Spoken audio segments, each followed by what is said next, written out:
Il y a une vérité qui a été enterrée, ignorée, puis niée pendant des siècles. Puis là, c'est le temps de la proclamer avec feu.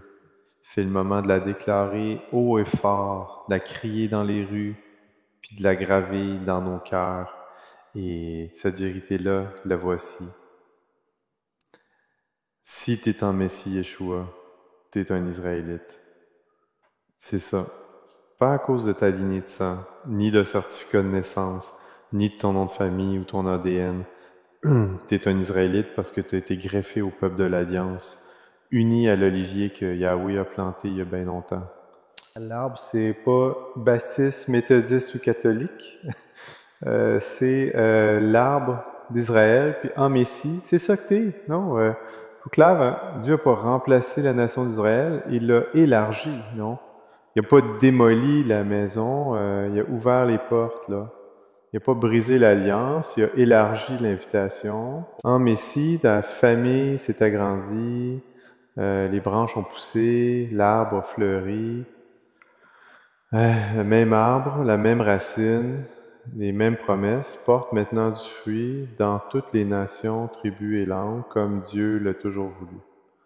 Tu es peut-être né en Amérique, au Nigeria, au Japon, au Brésil, mais si tu es en Messie, ta citoyenneté est en Sion. Euh, Ton identité ne se trouve pas dans un drapeau ou un passeport et dans le nom qui est au-dessus de tout nom. Romains 11 est bien clair, là. Ceux des nations qui font confiance au Messie ont été greffés. Mais greffés dans quoi? Pas dans un nouvel arbre, pas dans un hybride, pas dans une dénomination. Ils ont été greffés dans l'arbre, l'olivier, cultivé, celui enraciné dans les patriarches, Abraham, Isaac, Jacob, celui nourri par les promesses au Sinaï, celui né dans l'Alliance.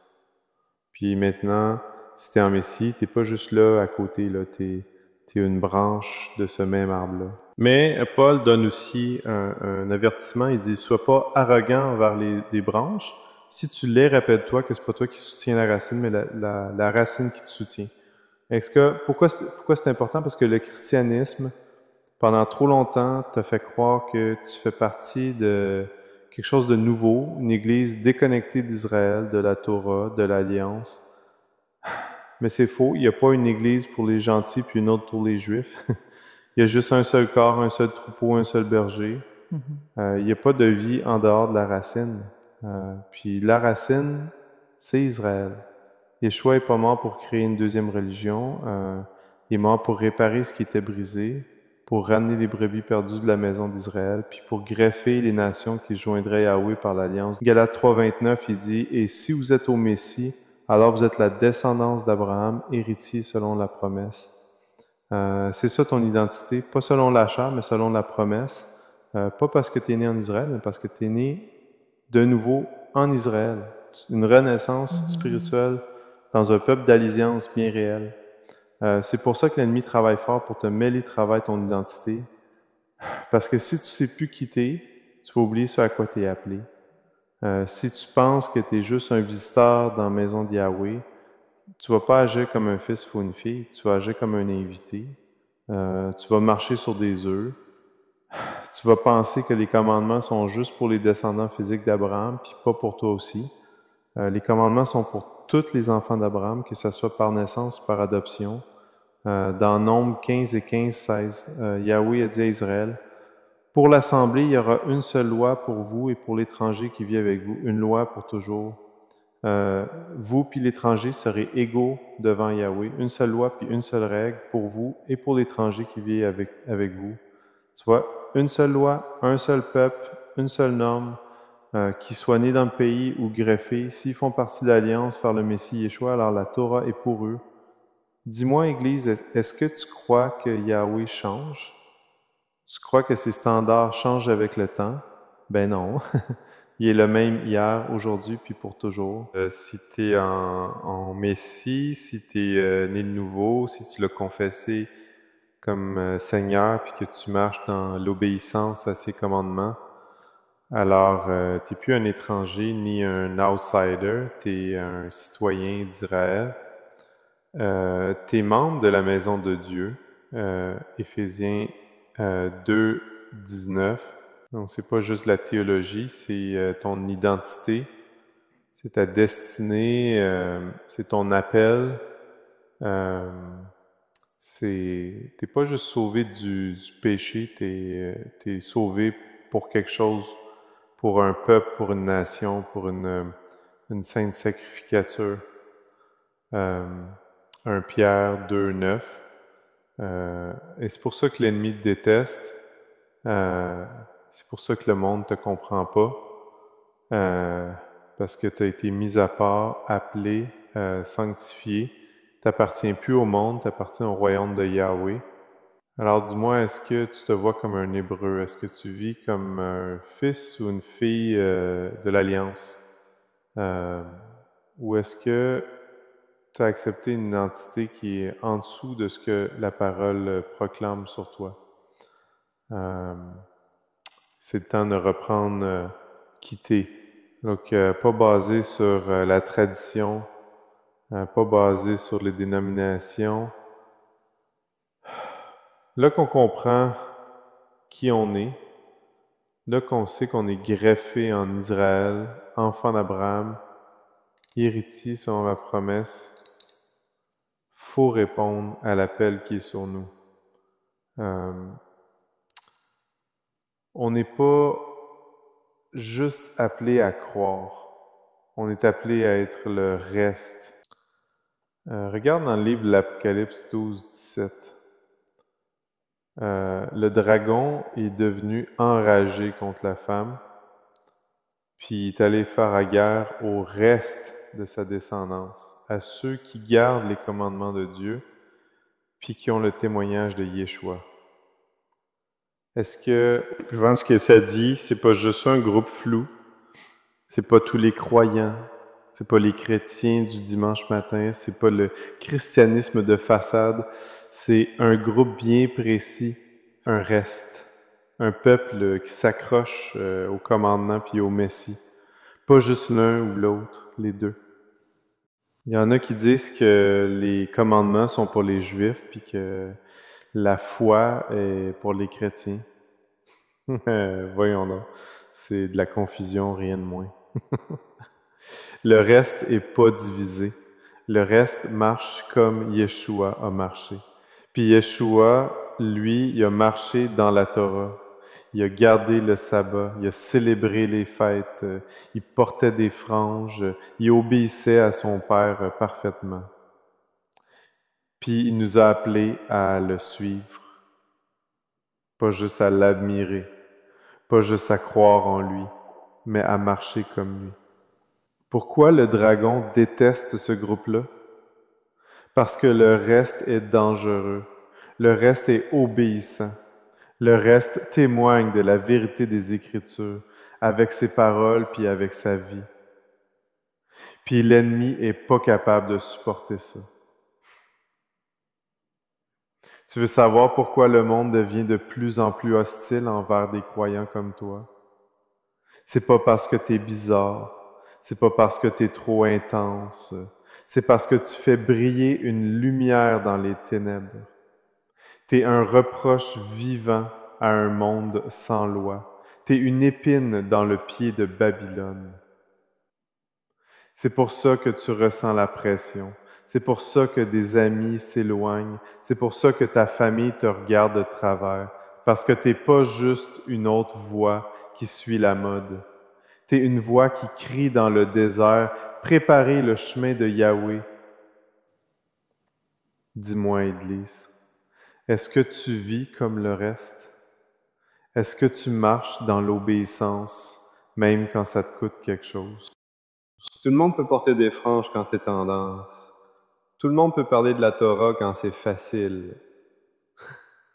Mais qui va tenir bon quand la pression monte? Qui va continuer à honorer le sabbat quand son emploi est menacé? Qui va célébrer les fêtes quand ça veut dire perdre sa gang et son confort?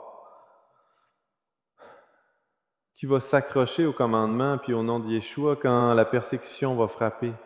Ça, c'est le reste. Puis écoute-moi bien, Yahweh a toujours agi à travers un reste. Il a gardé Noé, puis 7 autres. Il a appelé Abraham hors d'un pays païen. Il a protégé Élie quand les prophètes de Baal étaient partout. Puis aujourd'hui encore, il garde un reste. Ceux qui ne se prosternent pas devant les systèmes humains, ceux qui échangent pas la vérité contre un mensonge. Tu n'as pas besoin d'être connu. Tu n'as pas besoin d'avoir une tribune. Faut juste que tu sois fidèle. Alors je te le redemande. Est-ce que tu es le reste? Est-ce que tu es sorti de Babylone ou tu es encore en train de boire à sa coupe? Est-ce que tu as faim de justice ou tu te nourris de compromis? Parce que je veux être franc avec toi, mon ami. Ça va devenir plus tough. Les jours qui viennent ne sont pas pour les cœurs mous. Mais Yahweh nous a jamais appelés à la facilité. Il nous a appelés à la fidélité. Puis il nous a donné son esprit pour nous fortifier, pas pour abolir la loi, mais pour l'écrire dans nos cœurs. C'est ça la nouvelle alliance. C'est la promesse de Jérémie 31. Je mettrai ma loi au-dedans d'eux, je l'écrirai sur leur cœur. Je serai leur Dieu, puis ils seront mon peuple. Alléluia. On est le peuple de l'Alliance. On est ceux dont parlent les prophéties, on est ceux qui vont tenir jusqu'à la fin. Pas par notre propre force, mais par son esprit qui vient en nous. L'histoire finit pas dans la souffrance, elle finit pas dans l'exil, elle finit pas dans la persécution ou la pression pour le reste fidèle. Elle finit dans la gloire. Il y a une promesse qui n'est pas encore accomplie, une terre qui n'est pas encore pleinement possédée, un royaume qui n'est pas encore pleinement révélé. Genèse 15-18. À ta descendance, je donne ce pays, depuis le fleuve d'Égypte jusqu'au grand fleuve, le fleuve Euphrate. Pas juste la petite bande de terre qu'on voit sur les cartes modernes, mais le Grand Israël, un territoire jamais pleinement occupé, même du temps de David ou de Salomon. Mais les prophètes nous l'ont annoncé, ça s'en vient. Quand le Messie Yeshua reviendra, il va établir son royaume. Et pendant 1000 ans, la Torah va sortir de Sion. Les nations vont monter à Jérusalem pour apprendre ses voies, puis la terre va être partagée entre les 12 tribus, comme Ézéchiel l'a prophétisé. Ça va être plus grand que n'importe quel royaume que ce monde a jamais connu. Puis ceux qui sont en Messie, ceux qui sont dans l'Alliance, ceux qui font partie de son reste, vous allez y habiter. Michée 4, 1, 2 nous donne le portrait. Il arrivera dans les derniers jours que la montagne de la maison de Yahweh sera établie comme la plus haute des montagnes. Et bien des nations viendront et diront, venez, montons à la montagne de Yahweh, qu'il nous enseigne ses voies et que nous marchions dans ses sentiers. Car de Sion sortira la loi et la parole de Yahweh de Jérusalem. T'entends ça? La loi va sortir.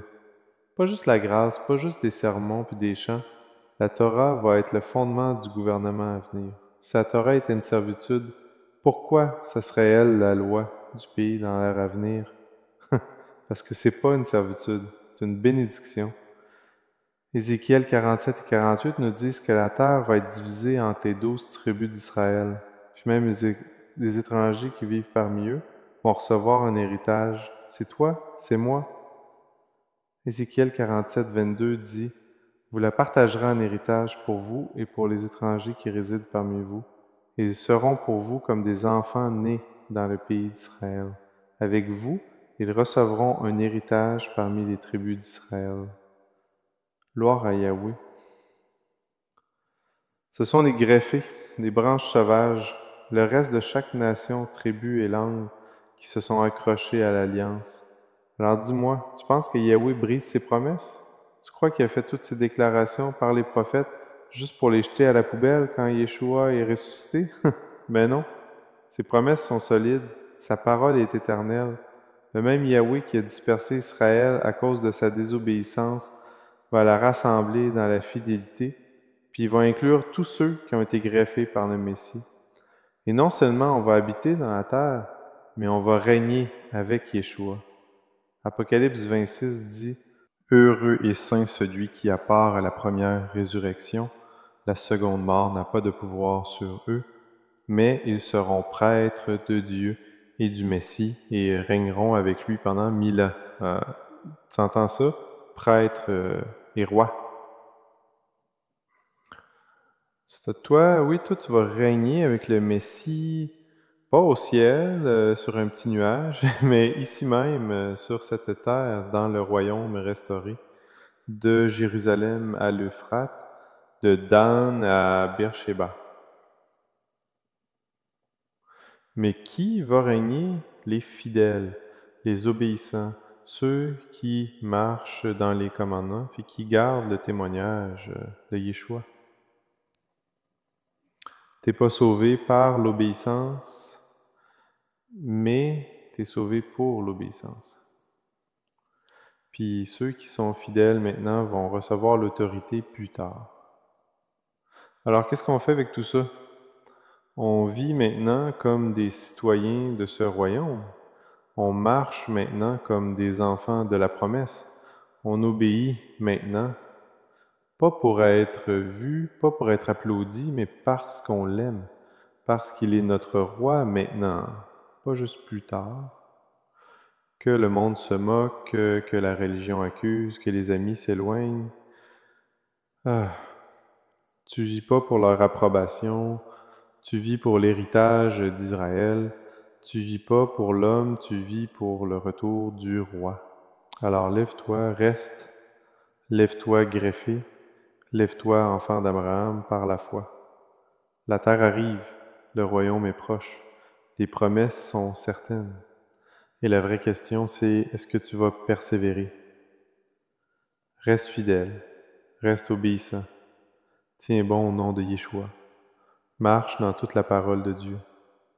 Tu es un Israélite, tu es le reste, tu es l'héritier de la promesse. Je suis la vigne, vous êtes les branches. Celui qui demeure en moi et moi en lui, celui-là porte beaucoup de fruits, car sans moi, vous pouvez rien faire.